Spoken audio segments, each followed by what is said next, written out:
Okay guys, welcome muli dito sa ating YouTube channel, Rodel Orlina TV channel guys. Ngayon may panibagong video na naman ako i-share sa inyo. Video ito guys na kung paano nga ba natin private yung ating Facebook photos. Yung mga photos natin na na-upload guys, gusto natin private yan para di makita ng mga stalker. Ganito yung ating gagawin ngayon guys. Kaya panoorin mo lang tong video nito hanggang dulo kasi dito ituturo ko step by step kung paano ko gawin. Kung baguhan ka man lang din dito sa aking YouTube channel, huwag kalimutan na mag-subscribe at pindutin yung notification bell. Nang sa ganun, magiging updated pa kayo sa mga susunod ko pa na upload na video na katulad nito. So yun na guys, hindi natin to patagalin pa. Proceed na tayo pagkatapos ng aking intro.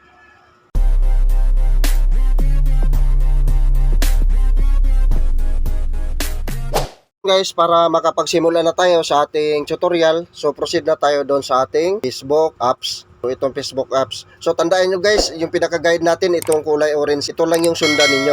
Okay? So i-click lang natin tong Facebook apps. Then pagka-click natin sa Facebook apps dyan guys, dito sa ating profile, dito sa kaliwa, ito siya, i-click lang din natin to.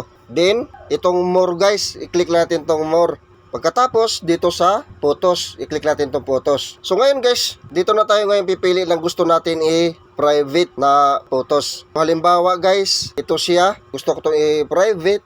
So i-click lang natin to. Then, punta tayo dito sa taas guys. Itong may tatlong dot. I-click natin to guys. Then, dito sa edit privacy. I-click natin to.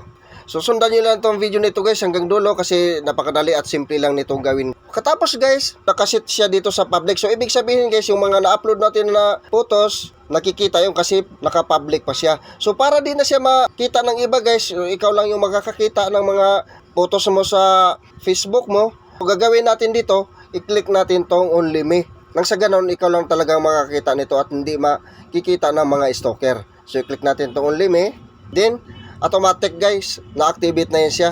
Hindi na makikita ng karamihan yan. So ganun lang kadali guys yung pag-private ng photos dito sa ating Facebook. Sana guys, nakatulong ang video nito. Nang sa ganun, alam niyo na ito gawin guys kung kayo na ang gawa nito. So yun, abangan lang uli yung mga susunod ko pa na uploads na video.